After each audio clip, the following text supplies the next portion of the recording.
The small business segment is very different from the other market segments, and in general, their ERP needs differ significantly. So, what are the top 10 ERP systems for small businesses in 2024? That's what we are going to discuss in this video. So, let's dive in. Growing a business requires a holistic approach that extends beyond sales and marketing. This approach needs alignment among people, processes, and technologies.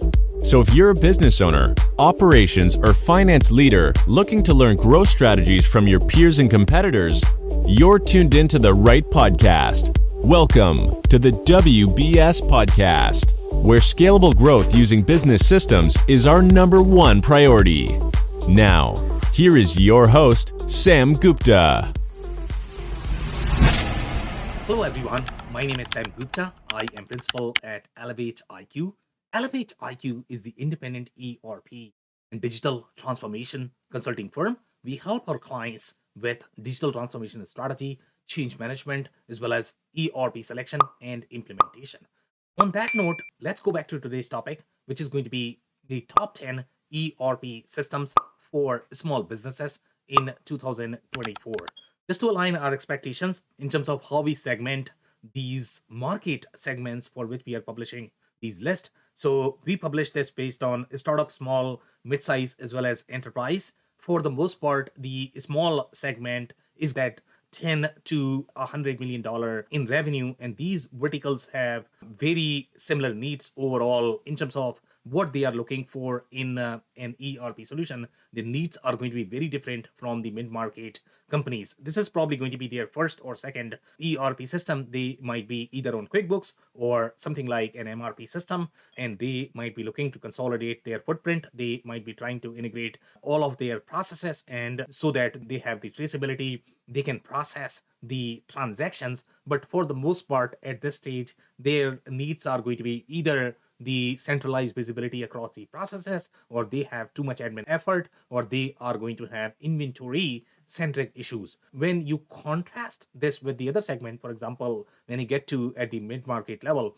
that's where you are going to require synergies among your global entities. At this stage, you are probably okay. You don't need to have those synergies. You are going to be far more mature in planning as well in the mid market segment. So the capabilities that are going to be relevant for the small segment are very transactional in nature. They are designed to give you that cross-functional integrated view of the processes, but overall more from the local operations perspective. So these are different layers that you are going to see in the systems that are going to be designed for the small business segment. The criteria that we use to compile this list are going to be, okay, what is the product share for this specific market segment? Are they winning in this particular market segment? Do they have their acquisition strategy aligned to this particular market segment? Are we sensing reviews from this particular market segment on the forums as opposed to finding reviews from either the enterprise or the startup market segment? So we are looking at all of those variables to compile this list. So now let's look at the list.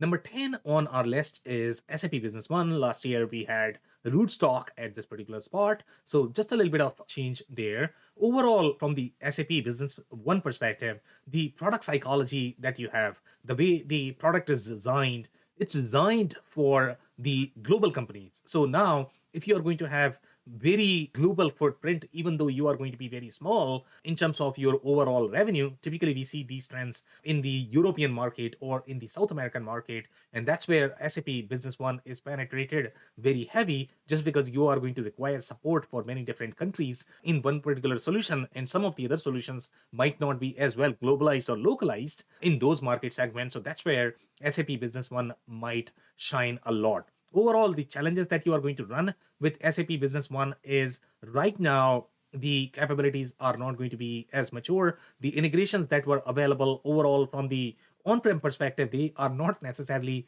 available in SAP Business One cloud at this point of time. Overall, from the operational maturity perspective, the solution is not going to be as mature as you are going to find with some of the other solutions. And then you would require a lot more consulting help because it is going to have all of those ERP layers, and sometimes they might not be as relevant for the startup segments just because your implementation budget is going to be limited. Some of the other pros that you need to keep in mind for SAP Business One is you are getting the same power of HANA that you get with their enterprise solution, which is a huge plus. So overall, this is going to be a technically superior solution, especially when you are going to have your transactions, which are going to have very intertwined depth. And some of the verticals where we see challenges with the other solutions are going to be, let's say, if you have serialized product. Now that serialized product increases the amount of heavier lift that you are going to have, not only on your operations but also from the technical footprint perspective. So that's where capabilities like your HANA is going to be super relevant. So again, you require very deep analysis of your product model, of your transactions, to be able to determine which solution is going to be the right fit for you. Some of the other cons that we have with SAP Business One is overall the lack of commitment of SAPs on SMB ecosystem. Their primary target market is really that enterprise vertical. That's where they have the most attention, most R&D dollars. So SAP Business One is not going to receive as much attention. So that's number 10.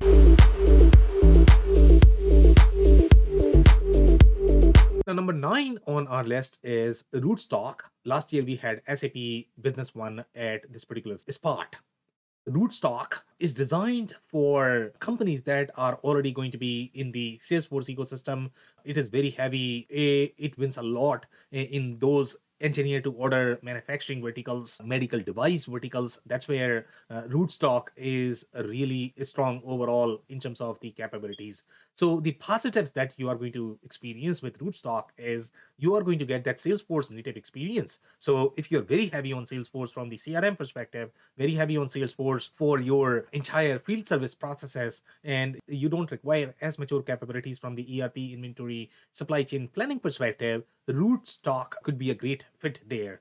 Even though they don't have as many installations as of today, but they are making great progress overall in that penetration. The other pros that you are going to experience with Rootstock is it is cloud native compared to some of the other solutions because the underlying platform is very similar as Salesforce. But at the same time, you are also going to inherit all of the limitations that your Salesforce platform is going to have. For example, the way CRM platforms are designed from the data model perspective, they just don't have as tight data integrity as your financial systems, because in financial systems you cannot really afford to lose any transactions. With CRM, it is okay if you lose one or two interactions. Nobody is going to mind that. Or if you are going to have inconsistent state of data or transactional issue, you can always fix those, but you cannot afford to have those with the financial systems because of regulatory reasons, as well as from the compliance perspective, you require far tighter data model. So that's where Rootstock is going to be a little weaker. So that's number 9.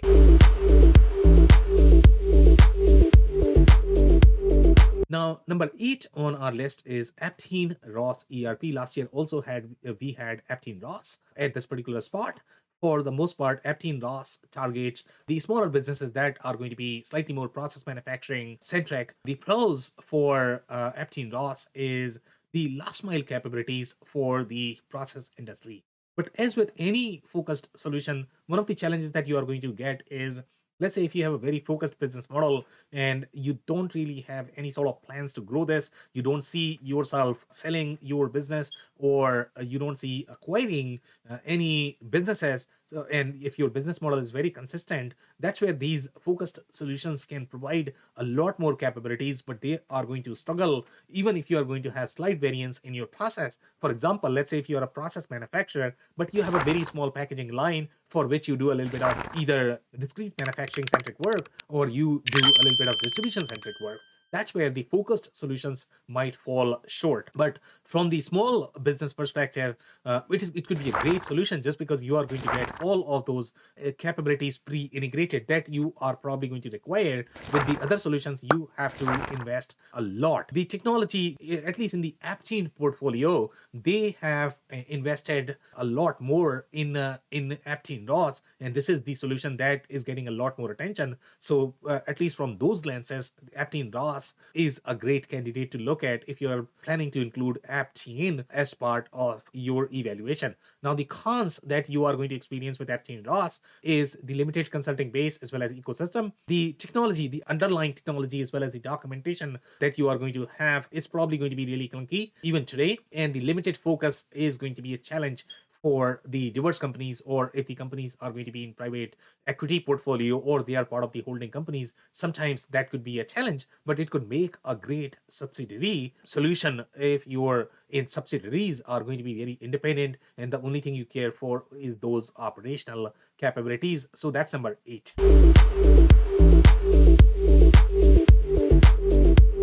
Now, number 7 on our list is Sage Intacct. Last year, we had Epicor Kinetic at this particular spot. Sage Intacct targets any of those service-centric global companies that are going to require very accounting-centric processes.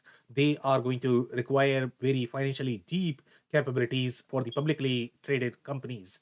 Now, the challenge with Sage Intacct, overall from the ERP perspective, it's not going to be as complete. It's not going to provide as embedded experience. You probably are going to require a lot more add-ons, and that poses challenges for small businesses, especially if their implementation budget is going to be lighter. That's a huge challenge for the smaller businesses. Now, the pros for Sage Intacct, it could be a great financial ledger, especially if you are going to be present in many different countries and you require just the financial ledger, and your subsidiaries are going to be, they are going to have very diverse overall in operations, and you can afford to have a little bit of integration, change management, data modeling budget. As long as you have that, then Sage Intacct could be a great solution. It is going to have the last mile capabilities for some of the service centric organizations where these last mile capabilities are not going to be present in the other solutions. For example, it does really well in the SaaS media not for profit space. They have flavored business objects and the reports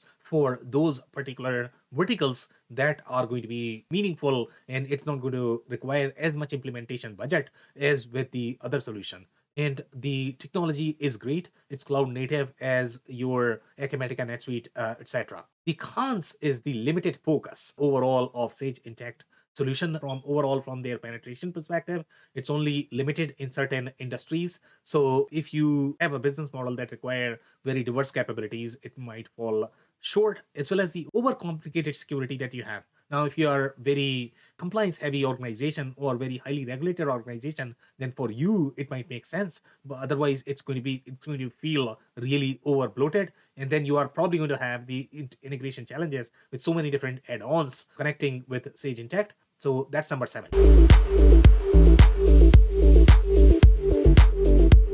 Number 6 on our list is Epicor Kinetic. Last year we had Epicor Profit 21 at this particular spot. So overall, Epicor Kinetic is Epicor's flagship solution.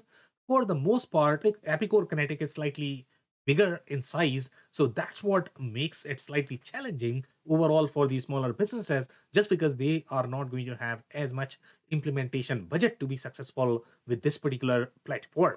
So Epicor Kinetic is very strong overall when you are looking at very formal manufacturing organizations where they have the formal engineering processes, product model, and they really like to mandate that they don't want any sort of deviations. It is also going to be extremely great fit for verticals such as your metal. In those verticals, you require far more complex inventory, and that is going to be part of your MRP planning. So some of the other solutions might not be as great fit for those verticals just because of the underlying deficiencies. That's where Epicor Kinetic really shines. The way their bombs are designed, you are not going to have as tight correlation overall in your sub assemblies as well as your operations. Now that could be a plus or a negative for the solution, but in some industries you do require that.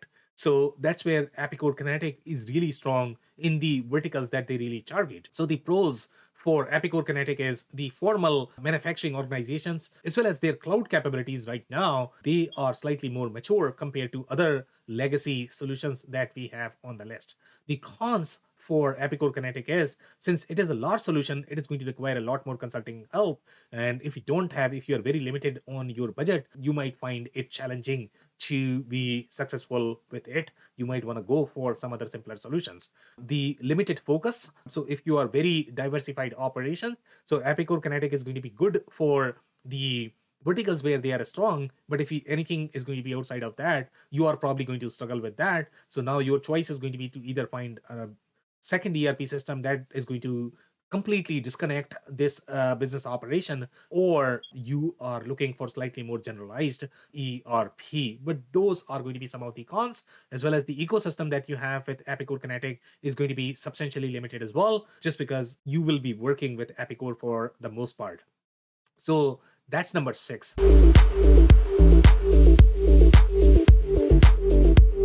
Now, number 5 on our list is Epicor Profit 21. Last year we had Sage intact at this particular spot, so we have upgraded Epicor Profit 21 just a little bit. So Epicor Profit 21 excels in those industrial distribution space. They are very well penetrated, especially when you look at any of those buying groups in the industrial distribution space. So they are going to be dominant in a lot of those ecosystems. It is going to have unique capabilities from the compliance perspective or from the transaction perspective that those buying groups are going to require. It is also going to have all of those integrations that are typically prevalent in that industrial distribution B2B space. So that's where Epicor Profit 21 really shines. So the other pros for Profit 21 is their technology, just like Epicor Kinetic. Epicor Profit 21 is receiving as much attention in Epicor's portfolio. So they are going to be just slightly behind Kinetic, but overall the product is simpler for the smaller businesses. So from the technology perspective, it might not get as much R&D, as much attention, but the product is going to be simpler for the smaller businesses. Now the cons for Epicor, even for Epicor Profit 21, the data model is very complex, so you would require a lot more implementation help compared to some of the other solutions that we have on the list. The limited focus is going to be very similar to any other Epicor products, as well as the ecosystem is going to be limited as well. So that's number 5.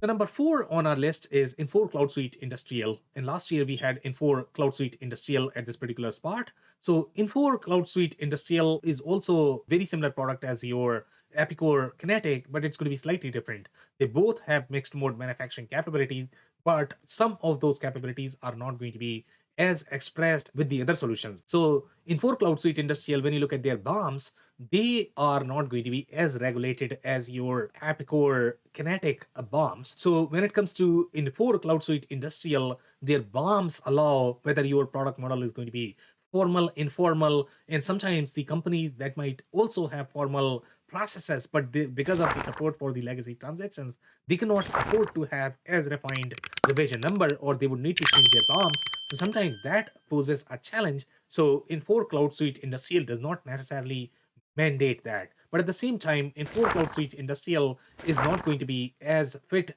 for verticals such as your metal, just because the way their product models is designed, the way their attributes are designed, they are not part of the MRP planning. The MRP planning is not going to account for the product attributes. So for industries such as when you look at, let's say, if you are manufacturing forklifts and you don't necessarily have all of those attributes, then Infor Cloud Suite Industrial may be okay, but it is probably going to struggle in the other verticals. So again, depending upon the critical success factors, depending upon how your transactions are designed, where your data model is as of today, where your process model is as of today, some things you can simplify, some things you might not be able to simplify. So that's where the unique capabilities or the critical success factors of these solutions matter a lot. The other strengths of Infor Cloud Suite Industrial is for the smaller companies is going to be that Infor OS. And with Infor OS, you are going to find some of the other best of breed components that are going to be pre-integrated that you might not find with the other solutions. But the challenges with Infor Cloud Suite Industrial are going to be very similar to your Epicor, where you are going to require a lot more consulting help, a lot more implementation budget in general compared to other simpler solutions. So that's number 4.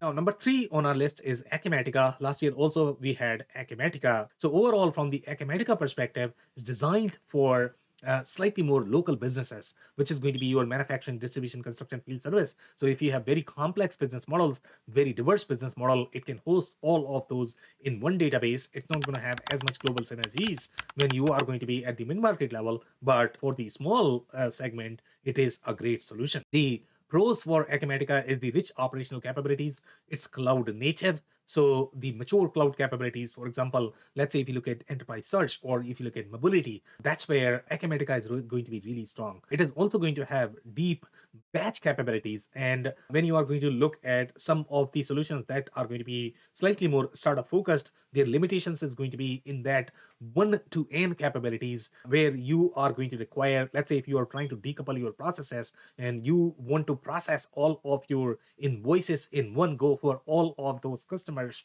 or you are looking for slightly more consolidated invoice even for one customer, these are some of the batch capabilities. They provide real operational efficiencies, and that's what makes some of these ERP systems harder, especially the true ones, which are going to have all of those detailed layers to be able to support all of these transactions that you are going to require regardless of the mode that you are using these products in. The cons for Acumatica is their global footprint is not as much as your NetSuite or Sage Intacct, as well as it's going to require the consulting help. So that's number 3.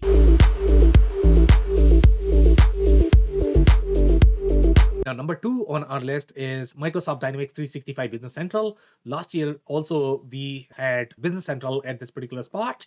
So Business Central, when you compare this with other comparable solution, for example, NetSuite, Acumatica, the global footprint of the MS Dynamics is going to be far bigger. It is going to be slightly more richer for the service-centric verticals, where it is going to have far deeper WBS-centric capabilities. It is not going to be as strong with the industrial manufacturing, industrial distribution. That's where it is probably going to struggle. So when you have, let's say if you have very small footprint and you are trying to use this particular product in geographies where you might not have the focused solutions or the consulting base available, that's where MS Dynamics 365 Business Central may make sense.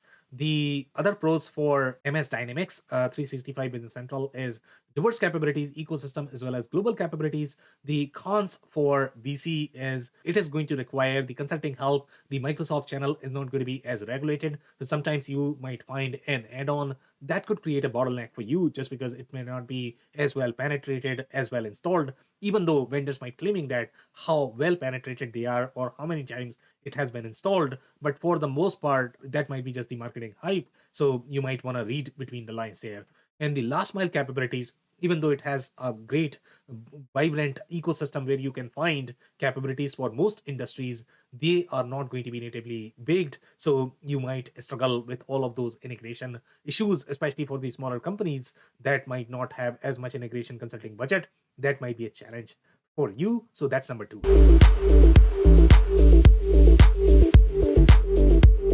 Now, number 1 on our list is NetSuite. And in last year as well, we had NetSuite. And primarily the reason why we like NetSuite for the smaller segment, it's just because it's a global footprint, how diverse the solution is for many different industries, even though overall from the data model perspective, it does not have the same layer that you are going to find with some of the other solutions. For example, Acumatica for the industrial centric verticals, when you look at distribution, manufacturing, the layers are not going to be as scalable, as well designed as with those products. And there are always going to be implications of these things. But let's say if you are using NetSuite as your diverse solution for the global footprint, when you have a lot of countries where you are looking for global synergies and you want to host all of those entities in one particular solution, that's where NetSuite can really shine. NetSuite also has very vibrant ecosystem. So in some of the ecosystems, for example, let's say if you look at e-commerce, retail, DTC, apparel companies,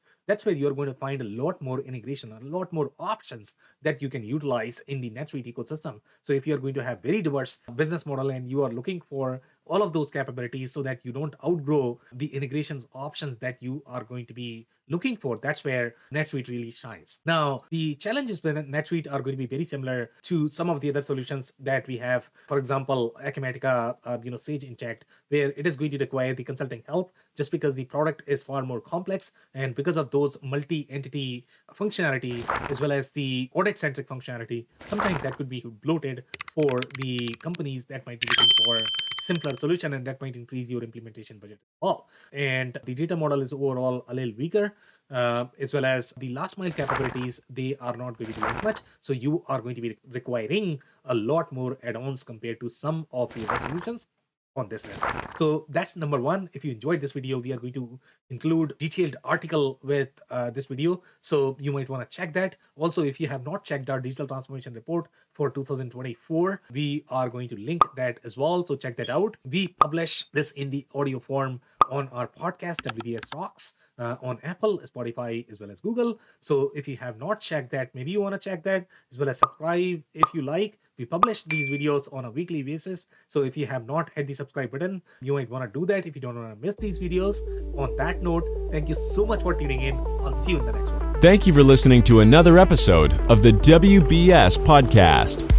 Be sure to subscribe on your favorite podcasting platform so you never miss an episode. For more information on growth strategies for SMBs using ERP and digital transformation, check out our community at WBS.rocks. We'll see you next time.